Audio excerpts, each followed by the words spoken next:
And I'm Okay, showing one so after, so I will, Maria, let's just turn it over to you, and thank you okay. for joining us. Oh, for those, wait, one quick thing, real quick. For those of you that are on, please go, if you aren't familiar with the Coleman Institute out in Colorado, go to the Coleman Institute website and read the Declaration of Rights for People with Disabilities on Access to Information and Technology. Just go there and check that out. It's a very good resource, and they're collecting names for future legislative actions. With that said, Maria, I'll turn it over to you. Thanks for joining. Okay, Thanks for awesome. Thanks, Dustin. So my name is Marie Maher. I am the founder of Synapse Sitters. So what is Synapse Sitters? So we are an online community that connects parents who have children with special needs to pre-qualified babysitters. So what do we mean by pre-qualified? Each of our sitters have to have some type of either education or employment background in human service. Thing is a list of examples. These are the types of sitters we typically have on our site, but we certainly aren't limited to just this list. So it includes those who are studying nursing, special education, early childhood development. We also have lots of ABA therapists. We're going to get several teachers that are trying to join now, trying to find extra summer work, speech therapists. So that's just an example of the types of sitters we have on the site. And we currently, we've been around for a little over a year here just in the Indianapolis area. And we are currently approaching almost 350 pre-qualified sitters on our site. So we typically work with children who have IDDs, but we certainly aren't limited to that. We keep it at IDDs because recruiting for any type of medical conditions is just a different type of sitter we're recruiting. We certainly do have nurses, nursing students, and CNAs on the site. Parents who are outside, who have children who have diagnoses outside of the IDDs, they'll email me and ask if they can join, and I tell them, you know, go ahead. If you connect with someone, that's great. Just know that we don't typically market the site that way. And some we're able to actually make some connections. So how does our site work? So we have parents and sitters that join. So parents can join and they do pay a monthly fee of $29.95. They can create a profile, list a bio, needs, expectations, schedule, and that gives them access to our pool of pre-qualified sitters. Now, it is free for sitters to join. However, we need to verify their education or employment experience. And once we do that, they are then approved and they can then have access to our parent members. So parents and sitters can connect and message directly on the site. So we are not a placement agency. We're simply our platform that offers the networking and expanded tools for both parents and sitters to mutually decide if they want to work together. So, right, like I said, we have parents who are on the site and sitters. So something we are beta testing right now are service providers, specifically those that offer respite care.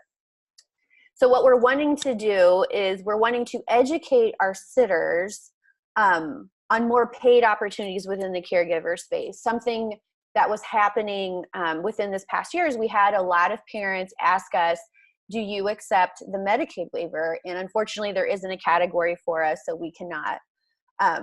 We can, however, you know, after I've started researching more what respite was, I realized it is actually babysitting. It's giving the parent or caregiver a break. So I thought, why not start educating and directing our sitters towards those opportunities? We did have some parents that signed up prior to us doing this beta test, who just simply listed in their bio that they have the waiver and they're only looking to pay a caregiver that way. And they were able to connect with someone from our site. And I also learned that what's stopping a lot of our sitters from becoming respite caregivers is that they see them as typically low-paying jobs, or most of our sitters are employed, so they can't meet the requirements to go and get the training because they work full-time jobs. And from my research, I was able to come across agencies where that's just not true. You know, there are agencies that pay between $11 to $14 an hour, and even those that offer all online training, which would be perfect for the type of sitter we recruit. So we want to see what would happen if we started listing those options for our sitters. So we have a handful of companies now that do that. So we're just keeping it short and sweet. So it's just a page, a clickable page right now for our sitters. And what we do is we list the company, a short bio, pay range, and their training requirements, and a link to apply.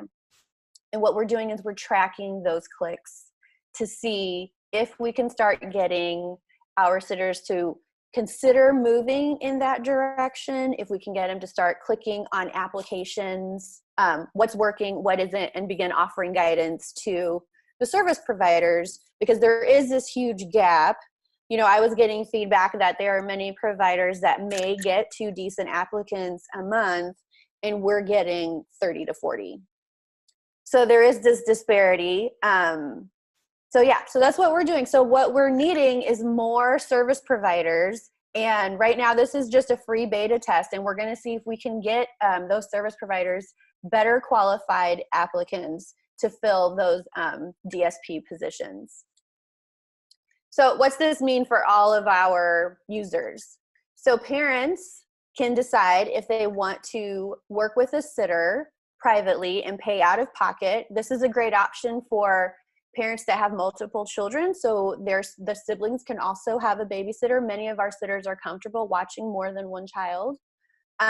Parents who have the waiver, let's say there's a parent that joins and they've received waiver funding, but they don't know who they want to go through, they can then check out our list of service providers as well.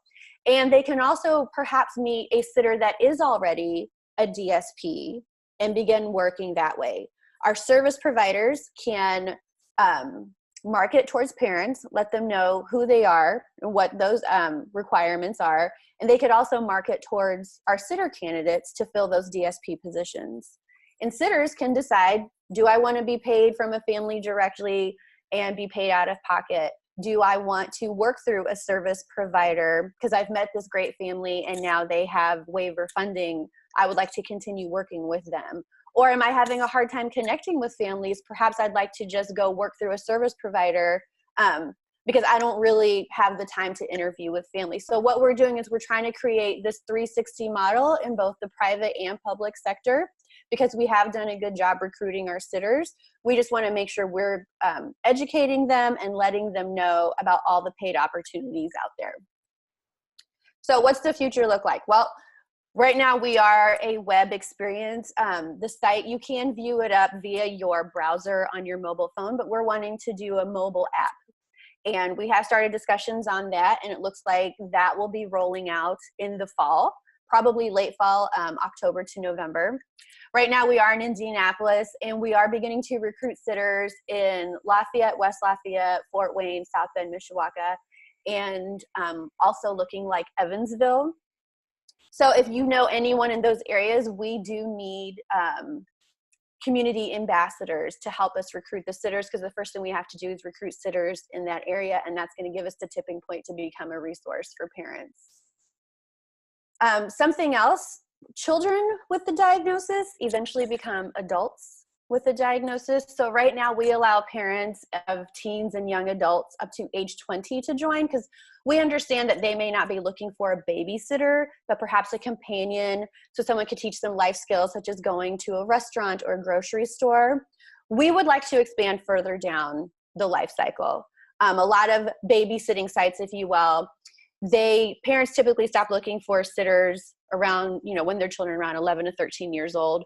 We've expanded ours to 20. We would actually like to expand ours even further. So that's something we're looking to do hopefully sometime this year, because with our resources, that is a different type of caregiver we have to recruit. So as we expand, hopefully we can get some revenue so we can expand more resources to begin recruiting that type of caregiver as well. So here's just a quick, within this past year, here's a few places that we've popped up. So we are getting some attention because we are noticing that we are becoming a solution for families here in Indianapolis, and we just want to get that out to as many people as possible. Later in the fall, we are going to start looking, after we get the mobile app developed, we are going to start looking at what are some other states, what's the low-hanging fruit for us, what can we do to expand this as quickly as possible, because We do have people looking for jobs. They may just want it on their terms. And that's why gig economy has just taken off within the past few years. And I truly believe that we have the model where we can kind of do the gig economy model for the special needs community and get these positions filled. So you can follow us. We are on Facebook, Twitter, and Instagram. My name is Marie Maher, and you can feel free to email me with any questions or feedback at hello@synapsesitters.com. Very cool. That's it. That's awesome. So you're doing it right now. Sitters can work both privately to support someone, as well as they can also work through an agency that holds Yes. Medicaid certification, and it looks like just Indiana right now, right? Yeah, so yeah, since we're just networking and we don't directly employ our sitters, that's what kind of gives us the advantage to do that. So as long as we leave it, kind of make it the sitter's idea, you know, which way they're comfortable, we're noticing more jobs are getting filled. You know, we've had feedback from families that are like, I can't afford a sitter, and we'll have sitters that list $15 an hour, and they meet a family and like them, and they'll work $12 an hour. So it's just a matter of making the connection and just getting people to start communicating and just asking. Yeah. So, I mean, how will you handle, you don't handle payment at all in any of the transactions, correct? It's just a matchmaking No, service? currently we don't. Right. Okay. So the family, if it was a family going and finding a sitter through your platform, they would just negotiate the pay and make that payment directly with the sitter, sounds like, right? Yes. So a lot of our sitters like the Venmo app. We are looking into adding a payment platform between parents and sitters down the road, but we just aren't getting the feedback that that's something they, you know, are making a priority right now. Yeah, and I was just curious because Sure. It makes it a lot cleaner and easier for you, right? I mean, Yeah. lots of legal headaches, and the same thing on the waiver side, I would imagine too, is, you know, being involved in the Medicaid billing and ensuring that those provider agencies hold certification. You probably don't want to deal with that yet. So. No, we simply want to basically recruit sitters, recruit families, and filter out. We just want to be that conduit. We have no desire to employ the sitters. We have no desire to become, you know, a service provider for DSPs. We simply just want to be this community, filter in and filter out. Very cool. So you're in Indiana right now, and I know it's tough to get these things up and off the ground, but it looks like you're doing an amazing job at it. How quickly are you looking to expand into some other states? I see some attendees on that are from states outside of Indiana. You know, it just depends with this mobile app. So something that's important to me is that how are we going to handle growth? So right now, you know, verifying these sitters, there is part, you know, we do have this HR piece to our platform that isn't like these other sitter platforms. So some of it we can automate, but, you know, like employment verifications, we have a person doing that. So it's just a matter of how do we scale, what can we add technology to, and how quickly can we onboard people. You know, since we've bootstrapped this whole thing, it just kind of limits our resources. So we're hoping we can get more revenue so we can get more people on board, because people do give us that level of trust, right? Because we are verifying people. So we're giving everyone just a better pool of whether it be sitters or candidates in the first place. So because they do trust us with that, I'm not sure I want to completely automate that process yet. That makes sense. It really does. I mean, yeah. So but honestly, it's just a matter of how much revenue do we get so we can hire more people. Yeah. Okay. And what can we? I mean, one of the things that I try to do with Disability Cocoon, obviously, is to help organizations like yours that are creating amazing solutions like this. What could Disability Cocoon or other people that are watching this video or that are on the webinar right now, what can we do to help you? Sure. So if you are in Indiana and you know of a service provider or work for one, if you could contact me, I'd love to send you our form to get information from you to see if we can get some qualified applicants your way. If you know families that are looking for a sitter, please tell them about us. We have you know, like I said, almost 350 candidates that are looking for jobs. Within this next month, we'll probably, you know, have close to 400 because we'll have teachers and college students wanting to join looking for jobs. So it's just a matter of telling people about us. And right now we aren't doing any type of like GoFundMe or fundraising or anything, but that's something I'll definitely let you know about when that happens. Absolutely. So you have and that's huge what you just said there. You have 350 people looking for employment in a caregiving position. Just in Indianapolis. That just in Indianapolis. That's just in Indianapolis. So any agencies out there, waiver provider agencies are looking for DSPs. You guys need to go look at what she's doing. Sorry, that's just, it's huge. And that's just Indianapolis. Yeah. Once you expand this out, yeah. I think you've got a resource here that's going to be a huge benefit to families, but also those agencies that are out there, they're struggling to find good staff. And, you know, we're always talking about how tech can reduce the number of staff, the caregivers that are needed at a particular time. And it can, but you're still always going to need them and they're always going to be needed. So what you're creating, I think, is going to have huge benefits to the provider pool out there across. Oh, yeah. Yeah, no, especially for children. You know, as a parent, sometimes you don't want technology when it comes to your child. You still want a person there. Just to kind of speak to the service providers as well, you know, I think it'd be a good idea to tell your direct support personnel about us too, not only in case they're looking for extra opportunities, or if you guys have a family or come across families that have siblings, you know, and they need more than one child watched. But there isn't really anything out there where a DSP can go and connect with a family and bring them back to the agency. So that's part of our 360 model. Typically it's the family, they have someone in mind, whether it be a friend or, you know, someone they're related to, and they bring them to an agency. But we want this to be a complete 360 model where, you know, if you have a DSP, they're looking for extra work, they come across a family, the family just got the waiver, all the work is done for the family. They don't have to do any more hunting. They've found the right person and they have found an agency to work through. So we think it'd be a great idea to get more DSPs on the site as well, because we just think that's just going to get the word out to get more families who are starting to get the waiver. They have nowhere to go to kind of get that feedback. They don't know where to start. It would be great if they could start with, hey, we have these candidates, let's meet them, and we'll just go through whatever agency they work at. Wow. Okay. We should definitely continue talking offline. I've got some ideas for you that I think. Okay. But for those of you that are on, I did throw a link to Marie's website in the chat box, so you can go there, and that's probably your contact information, I'm assuming, is on the site. Yes. Mm-hmm. And there's an email address there also on the screen. So this is really cool. So for those of you that are on, I met Marie.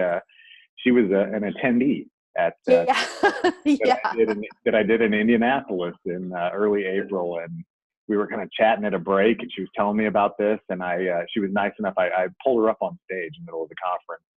I totally went off the agenda, and she just jumped up and did a quick overview. So I wanted to bring her on here so that more of you could see this. So yes, thank you so much for that, Dustin. That was great. Yeah. Well, thanks again. And we do have a question that just came in. Do you do background check and registry checks? I guess describe a little bit about what the background check. Sure. So we do offer expanded background checks, which is the 7-year address history, sex offender registry, terrorist watch, all that. We did start out making it a requirement for sitters to do that. Now that is a cost we pass on to our sitters, and it starts at $21.50. And we just had a ton of form abandonment. So what we did is we made it optional. So first we do the employment and education verification, sitters sign up. Some do get the background check right away. We have a lot that write to me saying, I already have a background check through my employer. Can you use that? And we won't link it to our site simply because I don't have a way of verifying it myself. We do encourage our sitters to get our expanded background check. And what we do is we give them preferred listings. So think of showing up on the first page of Google. So sitters that have their background checked done will show up first as parents are searching for sitters, but we don't make it a requirement. Right now, I'd say we have about 30% of our sitters that have it done. We have a lot of sitters. I could tell when they start interviewing because they'll be on the site for a week or two, and then they'll get it done. Yeah. Background checks are tough, especially once you get into that waiver or, Medicaid environment. Each state's can have different requirements, and and I bet and it's the cost. Yeah.